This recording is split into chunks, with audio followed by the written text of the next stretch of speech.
కోసం చూద్దాం. Do family వచ్చేసి డూ, డిడ్ అండ్ డజ్ ఉంది. ఇది ఎప్పుడు, ఎక్కడ, ఎవరికి, ఎలా యూస్ చేయాలి చూద్దాం. డూ వచ్చేసి అండ్ డజ్ వచ్చేసి ఈ రెండిట్లని ప్రెసెంట్ టెన్స్ లోనే యూస్ చేస్తాం. రెండిట్లని ప్రెసెంట్ టెన్స్ లోనే యూస్ చేస్తాం.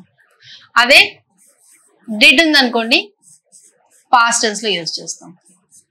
అయితే మీరు అడగొచ్చు, మేడం డూ డజ్ రెండు ప్రెసెంట్ టెన్స్ అని అంటున్నారు, సరే కానీ ఎవరికి ఎప్పుడు ఎలా యూస్ చేయాలి అని కూడా మీకు డౌట్ వస్తుంది కదా, చూద్దాం. ఇక్కడ డూ వచ్చేసి ప్లూరల్ వర్బ్.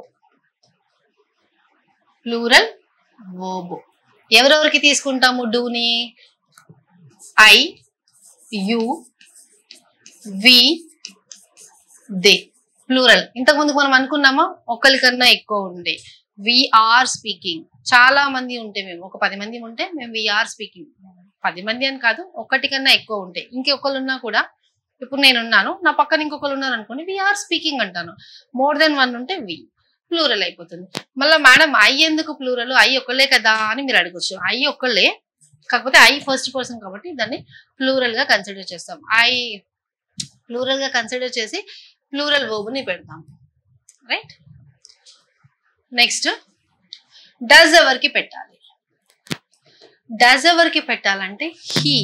మీరు కాదు, నేను కాదు, హీ. హీ అనేది third person singular, she third person singular and it third person singular and singular nouns కి యూస్ చేస్తాం. సింగులర్ నౌన్స్ కి యూస్ చేస్తాం. ఇది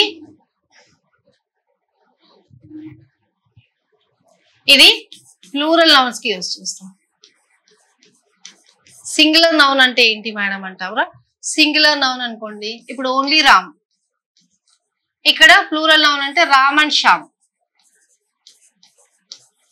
రామ్ అండ్ శ్యామ్ ఇద్దరు ఉన్నారు.